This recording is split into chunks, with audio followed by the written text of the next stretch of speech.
I was 15 when it happened, a chilly Friday night near the end of September.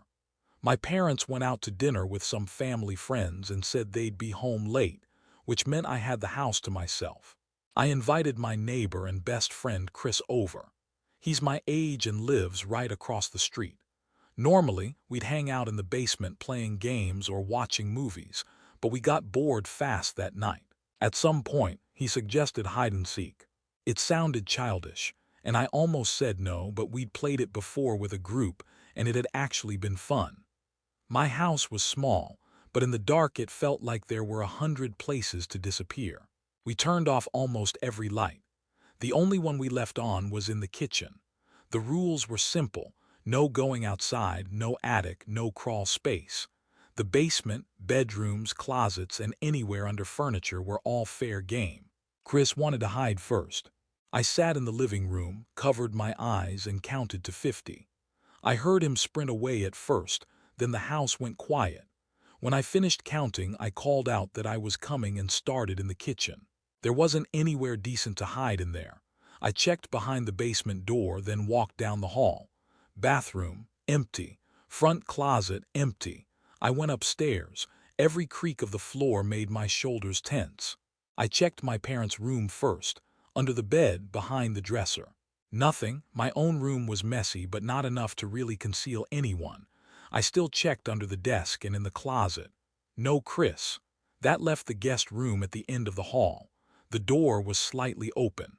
I nudged it with my foot, half expecting Chris to jump out and yell in my face. Instead, the room sat there dark and still. I stepped in, let my eyes adjust, and scanned around.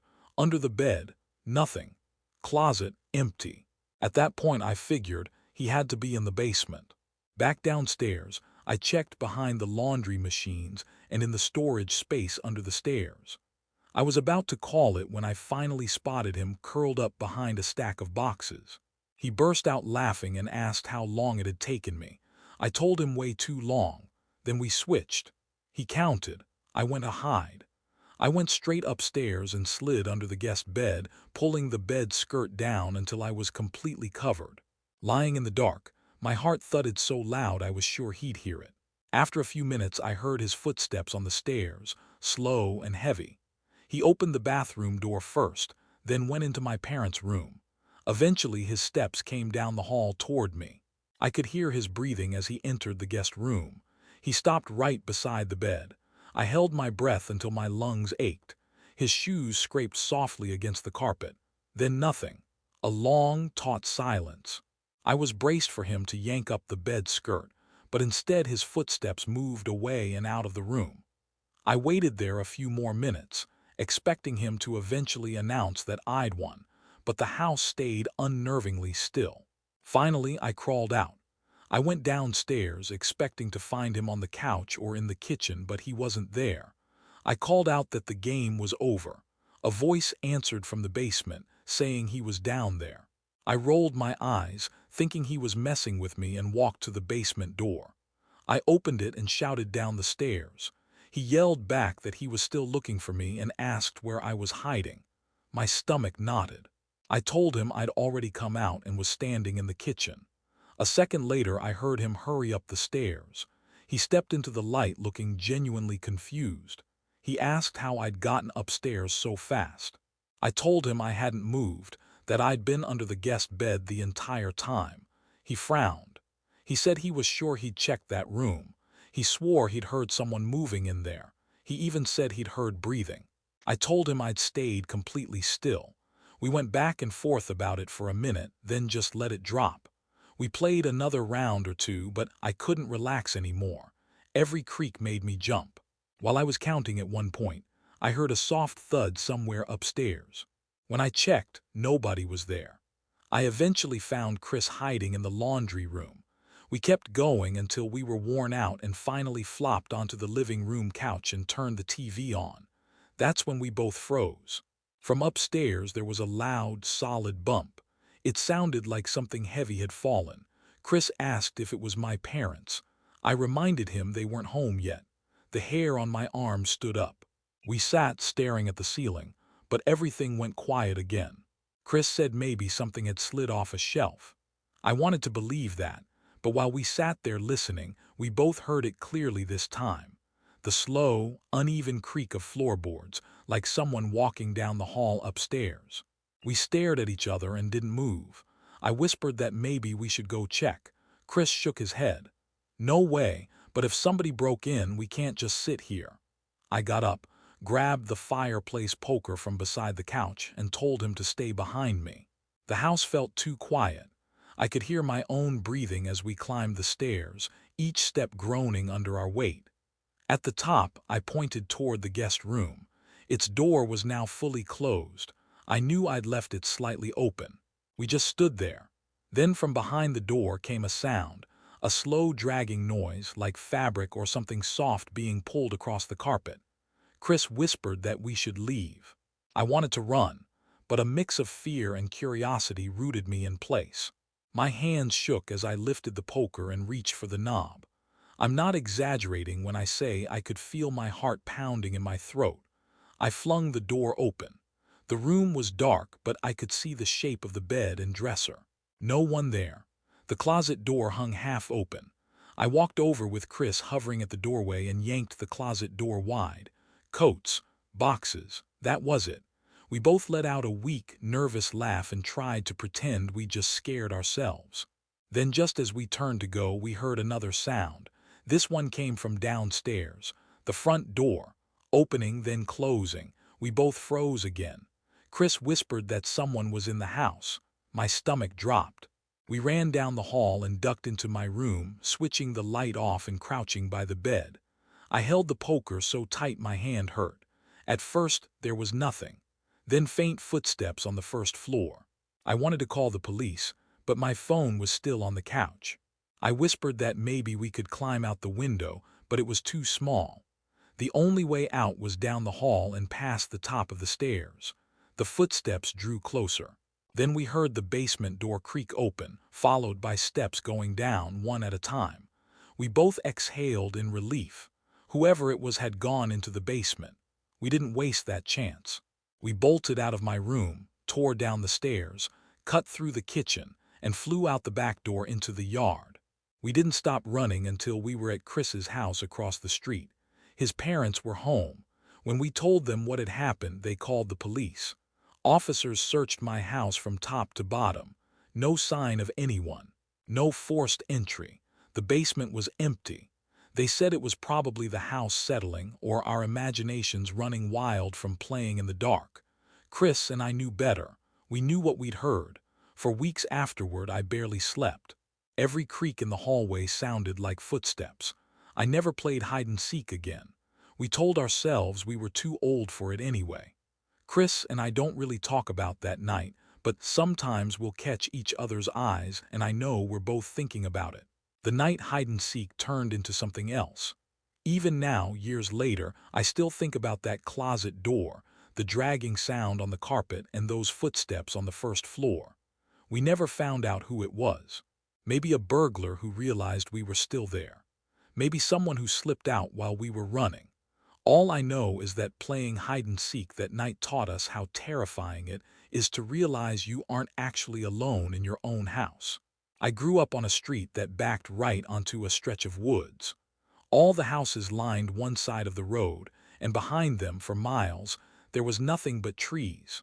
When I was younger, a bunch of us kids on the street played together almost every weekend.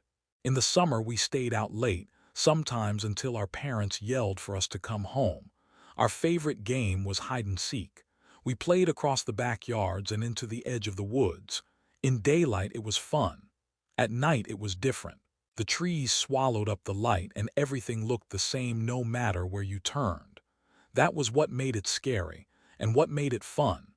The last time I ever played hide-and-seek in those woods, I was 14. It was August, hot and humid even after dark. There were 5 of us.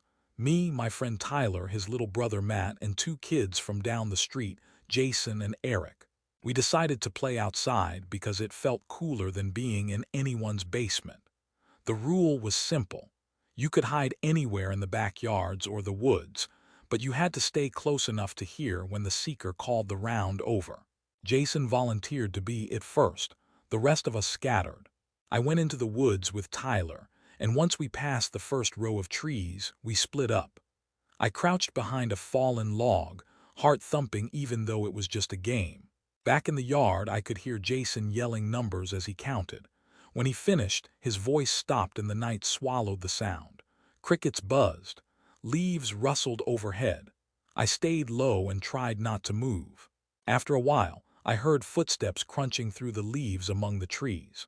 They were coming from off to my right, slow and deliberate. I figured it was Jason. I held my breath and waited for him to pass. The steps stopped not far from me.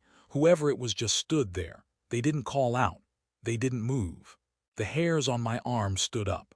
I almost whispered to ask who it was, but if it was Jason, I'd give myself away and lose. So I stayed quiet. Finally, the footsteps started again, moving deeper into the woods. I listened until I couldn't hear them anymore. I peeked over the log, but it was too dark to see much. The moon lit the tops of the trees, but the ground between them was all shadow. I waited a few more minutes, got bored, then started creeping back toward the yards. As I walked, Jason shouted that the round was over and everyone should come out. I hurried back and saw the others already in Tyler's yard. Jason had found Tyler and Eric, but not me or Matt. A minute later, Matt burst out of the woods covered in dirt, grinning, saying nobody would have ever found him. I told them about hiding behind the log and how Jason had practically walked right past me. Jason frowned and said he never went that far in. He said he just circled near the first trees and found Tyler crouched by a fence. I frowned back and asked who it was that had walked right by me, but everyone just shrugged. We brushed it off and kept playing. For the next round, I was the seeker. I counted loud against a tree while everyone ran off. When I finished, I checked the yards first. Eric was behind a shed, Tyler was in the bushes. Then I headed into the woods for Jason and Matt. The forest felt still except for the insects. My flashlight beam swung through the trees, picking out trunks and patches of grass. I listened hard for any movement. Eventually, I spotted Matt crouched by a tree. I yelled that I'd found him, and he ran back laughing. Now it was just Jason. I walked deeper in, calling that I was coming. That's when I heard it again, those slow, heavy footsteps ahead of me in the dark. I pointed the flashlight in that direction, but the trees were packed too tight to see far. I crept forward, trying not to make noise. The footsteps stopped. I stood there, pulse hammering, listening to the silence. A second later, I heard Jason call from behind me that the round was over. I spun around. He was already heading back toward the yard. Confused, I asked if he'd just been in front of me. He shook his head and said he'd been hiding closer to the house the whole time. My stomach twisted. That made twice now I'd heard someone moving around out there who wasn't one of us. I tried to convince myself it was an animal, but the steps had sounded too human, too deliberate and too heavy for a raccoon or a fox, even for a deer. We played a few more rounds. Every time I hid, I felt watched. I kept catching faint sounds in the trees, branches snapping, leaves crunching where nobody should have been. Once, I thought I saw a tall shadow slip between the trunks, but when I swung my flashlight that way, nothing was there. The others didn't notice a thing. They kept laughing and sprinting around. I tried to act normal, but the knot in my stomach wouldn't go away. For the last round of the night, Jason wanted to hide in the woods again. We all spread out like before. I didn't want to go too deep, so I stayed near the edge, crouched in tall grass. I could see the hazy glow of porch lights through the branches. Jason's voice drifted faintly as he counted. When he finished, everything went quiet again. After a few minutes, I heard something that made me go completely still. Whispering. A low voice, too quiet to make out the words, but close, really close. Every muscle in my body tightened. I slowly peered over the tops of the grass, but the woods looked empty. The whispering stopped. A moment later, I heard those same footsteps again, passing by and heading deeper into the trees. I stayed down, shaking. Then Jason called that the game was over. Everyone else came out of their hiding spots, laughing, brushing off dirt and leaves. I walked back slowly, my heartbeat still racing, and told them I'd heard someone whispering. They laughed and said I was just trying to freak them out. I didn't argue. I knew what I'd heard. We sat in Tyler's yard after that, drinking soda and talking. That was when Matt asked if anyone else had noticed the man. We all went quiet and turned toward him. Matt said that while he was hiding, he'd seen a tall man standing in the trees just watching. The man didn't move, didn't come closer, just stood there. Jason told him he was imagining things. Eric laughed it off. I felt sick because I believed him. We ended the night soon after and went home. I lay in bed staring at the ceiling, replaying the whispering and the crunch of footsteps over and over in my head. I never played hide-and-seek in those woods again. Even now, years later, whenever I hear leaves crunching underfoot in the dark, my mind goes back to that night. I think about the man Matt said he saw. I think about the footsteps that weren't Jason's and the whispering I still can't explain. Maybe it was just a stranger passing through. Maybe someone who lived out there in the trees. All I know is that when you hide in the woods at night, you have no idea who else might be hiding there with you. It was a blazing hot Saturday afternoon last July. I was 14, living out in rural Pennsylvania. My backyard is huge, acres of grass, clusters of trees, and an old storage shed way out at the edge of the property. My friends and I spent most of the summer back there. That day it was me, Ryan, Josh, Adam, and Ben. We were playing basketball on the hoop my dad put up by the garage. After about an hour we were all soaked in sweat, sitting in the grass and chugging water. That's when we saw him. A kid we'd never seen before was walking up from the dirt road that runs past my house. He looked about 16, a little older than us, taller too. Messy black hair, gray t-shirt, jeans, even in that heat. We all stopped talking and watched him. He walked right up like he knew us and asked if we wanted to even the teams and make it 3-on-3. Nobody answered at first. Finally, Adam asked who he was. The kid said his name was Keith. He said he lived just up the road and had been walking through the woods when he saw us. We looked at each other. I'd lived there my whole life and had never seen him. Neither had any of my friends, but he seemed normal enough. Ben asked if he wanted to join the basketball game. Keith shook his head and said we should play manhunt instead. He said my yard was perfect for it because there were so many good hiding spots. At the time, none of us questioned how he'd know that. Looking back, that should have been a red flag. Still, manhunt sounded more fun than sweating through another game of basketball. We agreed. We split into 2 teams. Keith immediately volunteered for the hunting team, said he loved being the seeker. So the hunters were Keith, Adam, and Josh. Me, Ryan, and Ben were the ones hiding. Adam kicked a soccer ball to signal the start, and we took off while the hunters covered their eyes and counted. Ryan sprinted toward the tree line, then cut around the side of the garage. I didn't feel like going into the woods yet, so I ran to the storage shed. Inside, it smelled like gasoline and old wood. In the corner was a pile of folded tarps. I crawled underneath them and lay as still as I could. I stayed there for what felt like forever, probably 10 minutes. Nobody came. No voices, no footsteps. I started wondering if they'd given up. Then the door creaked open. A second later, the tarp was yanked off me in one sharp motion. I blinked up at Adam grinning down at me. Guess it was a more obvious spot than I thought. We walked back to the patio together. A few minutes later, Ben showed up caught too. Eventually, Adam and Josh came back. Keith didn't. At first, none of us said anything. Then Josh asked where Keith had gone. None of us knew. We waited another 10 minutes, expecting him to stroll back at any second, but he never did. Adam finally shrugged and said maybe he'd just bylaid, some weird kid passing through. It felt strange that he'd leave without saying anything, but we moved on. By sunset, everybody else went home. I went inside. That's when I noticed something in the grass underneath my bedroom window, a piece of rope. It was old and dirty, like it had been out in the weather for months, but I knew it hadn't been there earlier. I picked it up, tossed it aside, and tried not to think about it. The first person who came to mind was Keith. I told myself I was being paranoid. Later that evening, though, I couldn't shake the thought that maybe he'd gone inside the house while we were distracted. My dad usually leaves one of the side doors unlocked during the day. I went room to room, checking closets, under beds, even the basement. Nothing. That night I got ready for bed around 11. I lay there for about an hour scrolling on my phone when I heard it, soft footsteps in the hallway outside my door. I froze.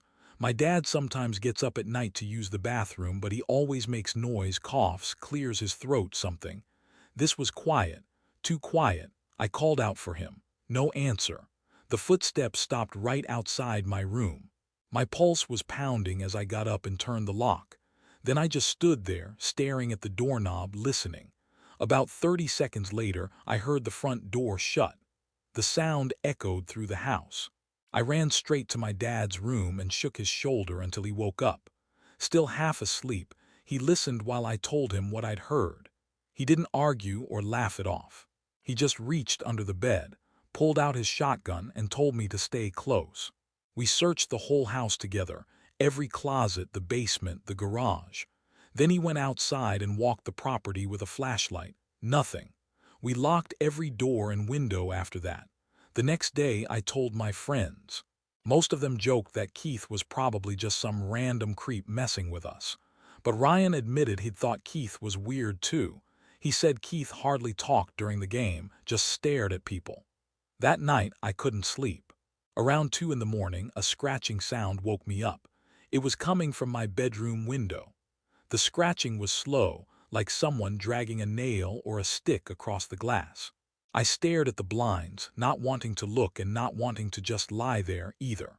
Finally, I carefully bent one of the blinds down and peeked through. On the other side of the window, inches from my face, was a figure. I couldn't see the features, just the dark outline of someone standing there, watching. I jerked back and screamed for my dad. I ran into the hallway calling him until he came out of his room. He didn't hesitate.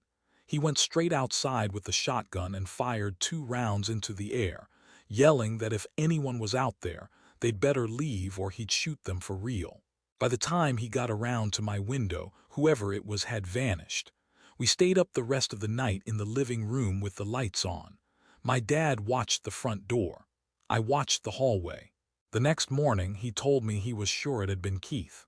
He said if that kid ever showed up again, he'd shoot him. I don't think he completely meant it, but that's just the way he talks. Either way, he made it clear Keith was never welcome near our place again. As far as I know, Keith never came back. But sometimes, when I'm outside alone at night, I think about that weathered rope lying under my window, and I wonder what he had planned if I hadn't woken up when I did.